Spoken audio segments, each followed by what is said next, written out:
I wanted to give my whole self to God, and I wanted other people to know that they were loved by God in the same way. Sister Emily Beata is like many women religious who were drawn to religious life by a sense of call and a desire for a deeper relationship with God. Entering religious life at 20 years old, she is in a group of what's called millennial nuns, women aged 25 to 40 today that are part of religious orders in the U.S. My name is Sister Bethany, and something that I love to do in our community and in life is both be on social media, but also I do a lot of music, and I love to sing, and I like to bake cookies a lot for the community. Sister Bethany and Sister Emily are both part of the growing congregation, Daughters of St. Paul, also known as Media Nuns. From baking cookies and talking about the gospel of the day, to tongue-in-cheek memes, to answering questions about their habits, these Media Nuns post engaging content on social media. Whether it's by our presence, be that physical or virtual, through a video, through a book project, whatever. But the goal always being that we want you to meet Jesus. Even though there is a flourishing number of millennial nuns like Sister Bethany and Sister Emily, the numbers of those taking their vows is outpaced by aging members who are ending their service. According to Leadership Conference of Women Religious Figures in 2019, 80% of women religious in the U.S. are age 70 or older, and 45% are 80 or older. Overall, the number of nuns in the U.S. has plummeted from more than 180,000 in 1965 to about 39,452 in 2021, according to statistics from the Center for Applied Research in the Apostolate at Georgetown University. Because of the decline in the number of women religious, some convents are shuttering. Sister Deborah Borneman, the Director of Member Relations and Services for the National Religious Vocation Conference, said instead of focusing on the declining sisterhood, we as Catholics need to take a look at the church as a whole.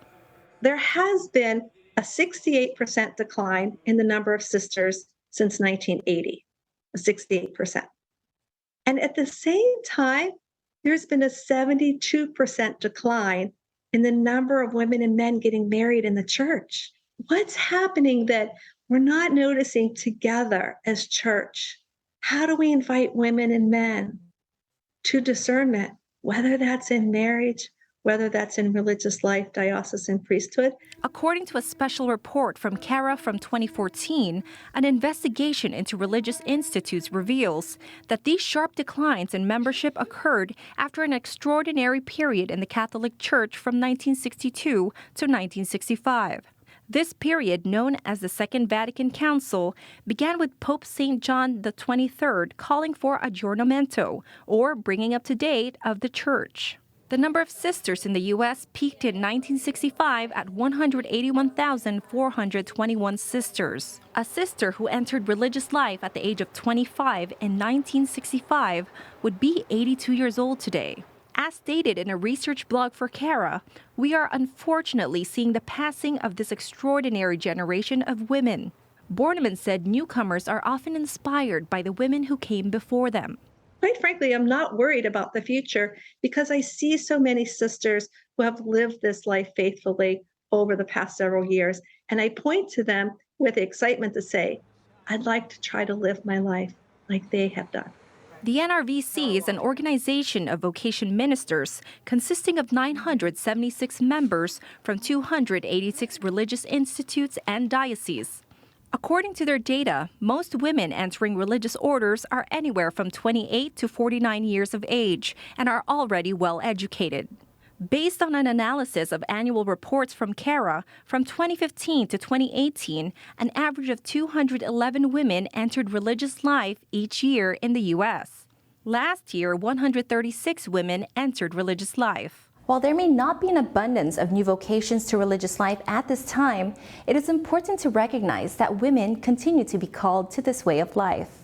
It's a really exciting time in the church. I have been a vocation director since 2020, and I didn't quite realize how many are open to religious life, how many women that are in their teens, 20s are so open and actively seeking the Lord's will. As a thriving community of more than 320 sisters in the U.S., the Dominican Sisters of St. Cecilia, also known as the Nashville Dominicans, serve around 40 schools in various states nationwide.